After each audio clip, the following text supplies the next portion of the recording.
They say time is the only judge of truth. In 2025, I showed you a legend. Today, I'm showing you the soul of that legend. No more shadows.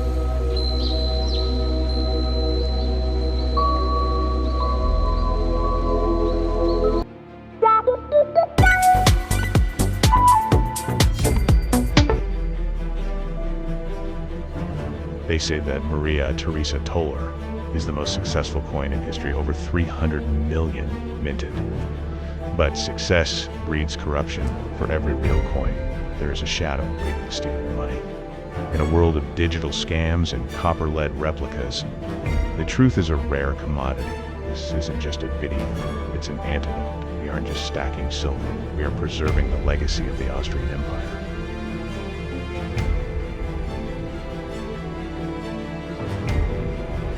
Before we dive into the cold, hard data of Numista and the chaos of the eBay marketplace.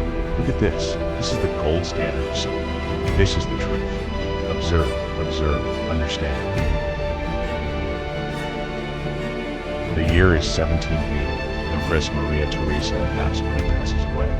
But a Thaler has just been born. This wasn't just an Austrian gold.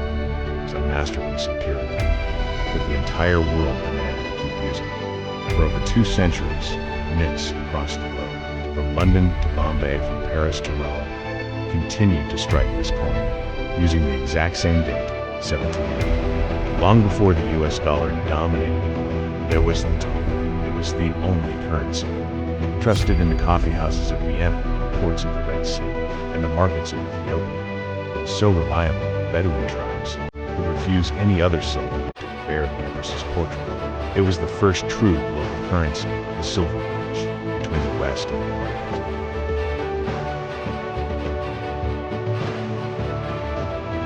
The Empress doesn't age. The minting press of 1780 speaks through these lines. Every stripe you see tells a story of trade, wars, and caravans. Owning an authentic 1780 isn't just about words, it's about nature. That But how do we distinguish a piece of history from a modern relic? Stay with me. Let's focus on the obvious. Look at the portrait of Empress Maria Theresa. In an authentic stripe, the detail of the widow's veil is sharp, flowing naturally down the shoulder.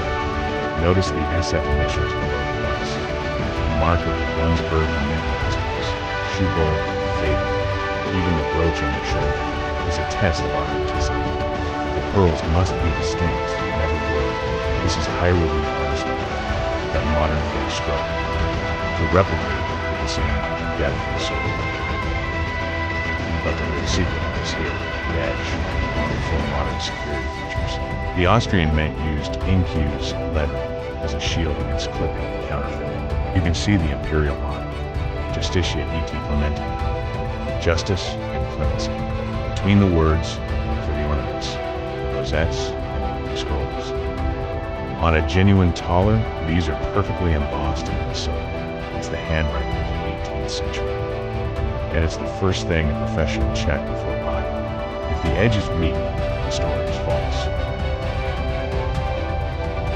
Look at the luster. It's not just shine, it's the fingerprint of the die. Here's the great paradox of numismatics. You see the date 1780. This coin might have been struck last year, or it might have been struck in the 1830s, during the Italian invasion. Because the design was so trusted and everything, the Austrian mint rose to it. They decided that for the world to trust the silver, the Empress must never change, and the year must never come. But even those invisible secrets, which are more striking, be it London, Rome, or subtle differences in use, or the arrangement of the pearls. Collectors call these secret marks, finding rare variants.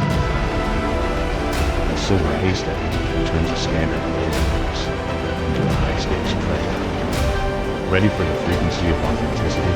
This immutability is exactly why we do tests that when the design stays the same for 2 years, only the physics of the metal can tell the truth. Prepare your ears. The ring test is everything we've seen so far. Rust, history, edge, can be mimicked by masterful physics. Physics can. Silver has a molecular density that creates a unique harmonic frequency. It's the DNA of the metal. Get your headphones ready and turn up the volume. We are about to strike the silver. Listen closely to the sustain of the 1780 original. 3, 2, 1.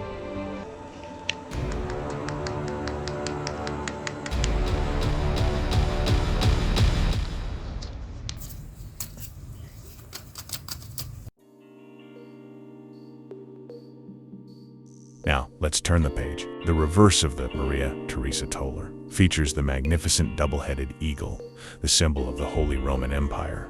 Look at the crowns. Each head is crowned, but above them floats the Imperial crown of Austria with its flowing ribbons. Notice the eyes and the beaks. On an original strike, the expression is fierce and sharp. If the eagle looks tired or the details are soft, you're looking at a casting, not a strike. At the heart of the eagle lies the coat of arms. This isn't just a decoration. It's a political map of the 18th century. You can see the heraldry of Hungary, Bohemia, Burgundy, and the barony of Burgau. Look closely at the vertical lines in the shields. These are called hatchings, and they represent colors and heraldry. On a genuine coin, these lines are perfectly parallel and razor-sharp. Scammers often fail to replicate the microscopic distance between these lines.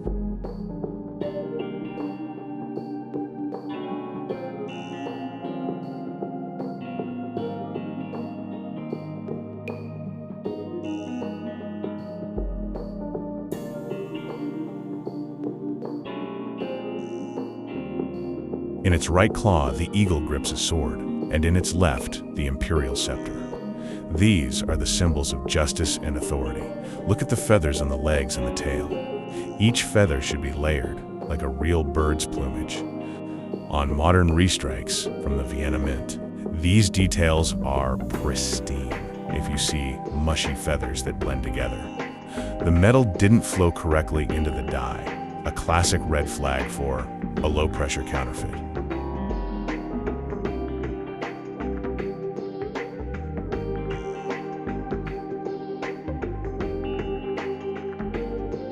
Surrounding the eagle is the Latin legend.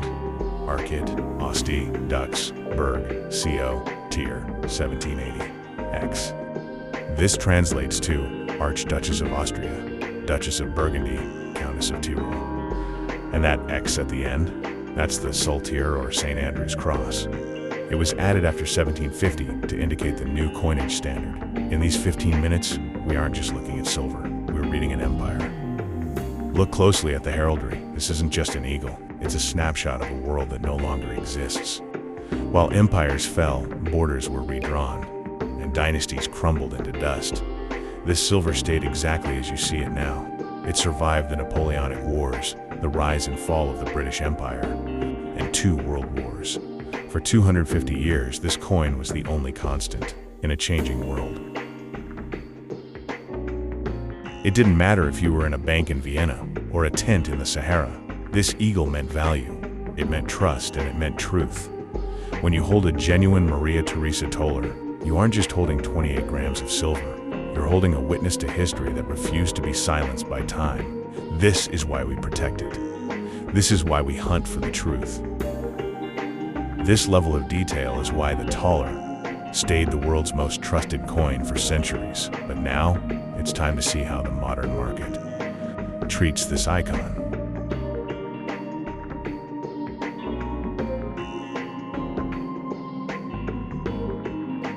Welcome to the Wild West. You're looking at the digital jungle of eBay Europe. Look at these listings.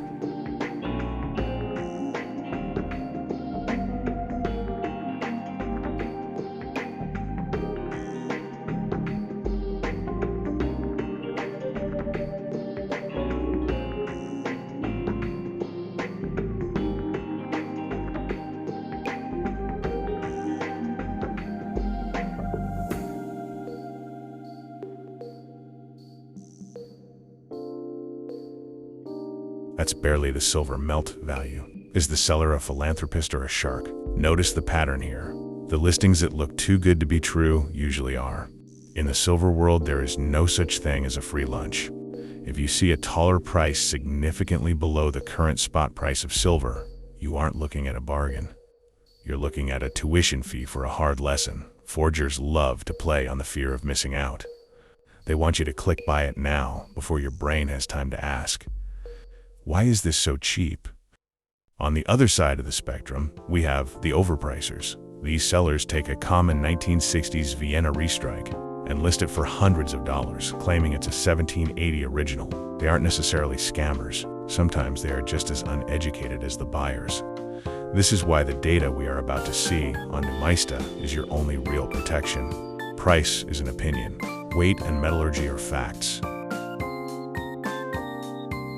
Now look at this, plus 1,000 euros. Is it a rare Gunsberg strike or just a common Vienna restrike with an ambitious price tag?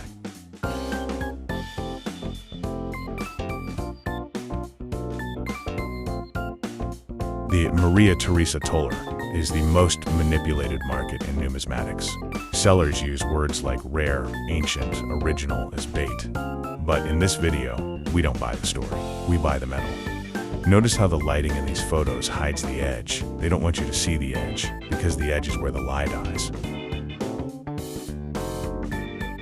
To survive the jungle, you need a map. This is Numista. But it's not just a database, it's a forensic tool. Look at the SF initials under the bust. Every collector knows them, but few understand them. These are the signatures of the mint masters, Tobias Schubel and Giuseppe Fabi. But here is the secret, the weight. A real thaler is a Swiss watch of silver, 28.06 grams. If your coin weighs 27.5, it's not worn, it's a fake. If it weighs 28.5, it's lead core.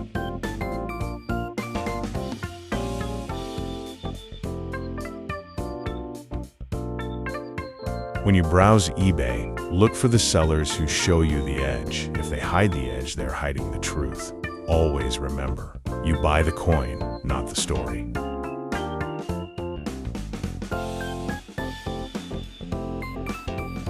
And then the Holy Grail, the pre-1780 strikes.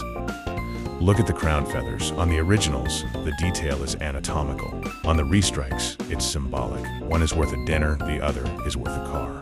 Knowledge is the only shield against the Thaler Trap.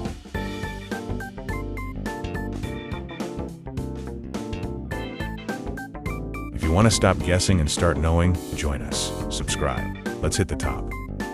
While the silver is still ringing. Welcome to the inner sanctum. What you see on screen is Numista, the ultimate database. But numbers alone aren't enough. You need to know where to look. Notice the silver fineness, 0.833. That is a non-standard alloy today, which makes it harder for small-time forgers to replicate accurately. Look at the mintage years. Even though they all say 1780, the production numbers in the 20th century were massive. We are talking about millions of ounces of silver flowing through London, Rome, and Paris.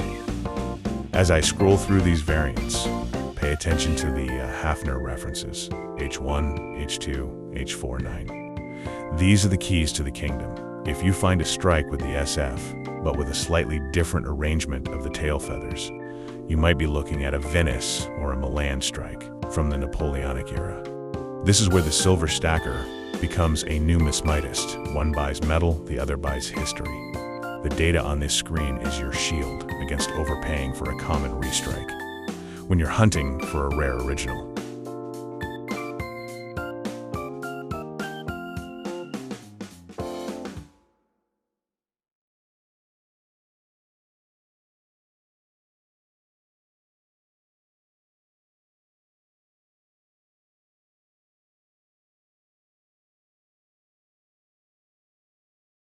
The Maria Theresa Thaler is a survivor. It survived the collapse of empires because its value was intrinsic. It didn't need a government's promise. It had the weight and the purity to speak for itself. When you use Numista, don't just look at the price, look at the weight, the diameter 39.5 millimeters to 41 millimeters, and the edge description. If your coin doesn't match these specs, it's a ghost, a fake, a trap.